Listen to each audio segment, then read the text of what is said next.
আসানসোলে ধাক্কায় শহীদ মঙ্গল পাণ্ডে সেতুর ওপর আন্দোলন ধর্ণা আন্দোলনে আসানসোল পুরসভার প্রাক্তন মেয়র জিতেন্দ্র তিওয়ারি। আমরা এই বিষয়ে সরাসরি চলে যাব, সেখানে রয়েছেন আমাদের প্রতিনিধি ছোটন সেনগুপ্ত। ছোটন, মূলত কি দাবি নিয়ে আজকে জিতেন্দ্র তিওয়ারির মঙ্গল পাণ্ডে সেতুর ওপর এই ধর্ণা আন্দোলন? প্রবীরদা, গাড়ুই নদী সংস্কারের মূলত দাবি এই সহ বেশ কয়েক দফা দাবিতেই আজকে এই ধর্ণা আন্দোলনে বসছেন আসানসোল পুর নিগমের প্রাক্তন মেয়র তথা বিজেপি নেতা জিতেন্দ্র তিওয়ারি।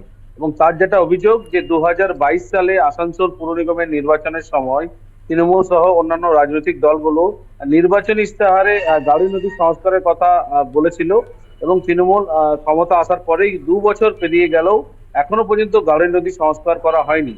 গত 2 বছরে গাড়ুই নদীর জলস্তর বেড়ে যাওয়ার কারণে বর্ষার সময় 5 জনের মৃত্যু হয়েছিল এবং বহু মানুষের বাড়িরও ক্ষতিগ্রস্ত হয়েছিল। তাই এবারে বর্ষার আগেই কিন্তু তারা চাইছেন যাতে গাড়ুই নদী সংস্কার করা হোক এবং অবিলম্বে সংস্কার করার দাবিতেই কিন্তু আজকে মূলত এই ধর্ণা আন্দোলন এবং সকাল থেকে কিন্তু এই ধর্ণা আন্দোলন চলছে, বিকেল 6টা পর্যন্ত চলবে।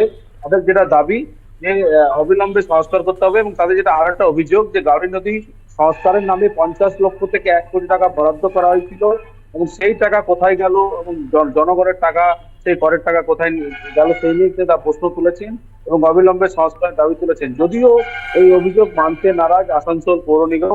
আসানসোল পৌর নিগমের 3 নম্বর বড় চেয়ারম্যান উৎপল সেনা যেটা জানিয়েছেন যে নির্বাচনী ইস্তেহারে যে প্রতিশ্রুতি দেওয়া হয়েছিল সেই প্রতিশ্রুতি পালনে গাড়ুই নদী সংস্কারের কাজ কিন্তু শুরু হয়েছে এবং গত 2 বছর ধরে কিন্তু তারা গাড়ুই নদী সংস্কারের কাজ করছেন এবং তিনি যেটা অভিযোগ জিতেন্দ্র তিওয়ারি অভিযোগটা সরাসরি অস্বীকার করেছেন। এছাড়া আর্থিক যে টাকা বরাদ্দ করা হয়েছে সেই টাকা কোথায় গেল সেই নীতি পদ্ধতিতে যে টাকা বরাদ্দ করা হয়েছিল সেই টাকা কিন্তু সংস্কারের পিছনে কিন্তু খরচা হচ্ছে।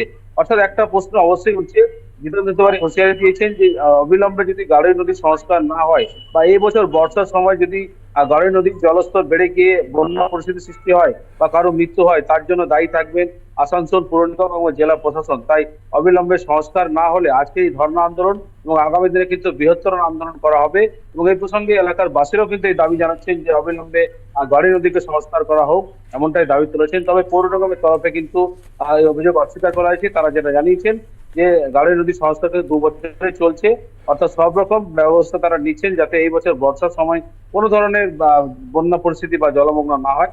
সব রকমের কিন্তু ব্যবস্থা আগাম নিয়েছেন আসানসোল পৌর নিগম, এমনটা কিন্তু জানিয়েছেন। ধন্যবাদ আমাদের সঙ্গে থাকবার জন্য ছোটন। কথা বলছিলাম আমাদের প্রতিনিধি ছোটন সেনগুপ্তর সঙ্গে এবং তা থেকে আপনারা বিস্তারিত শুনলেন।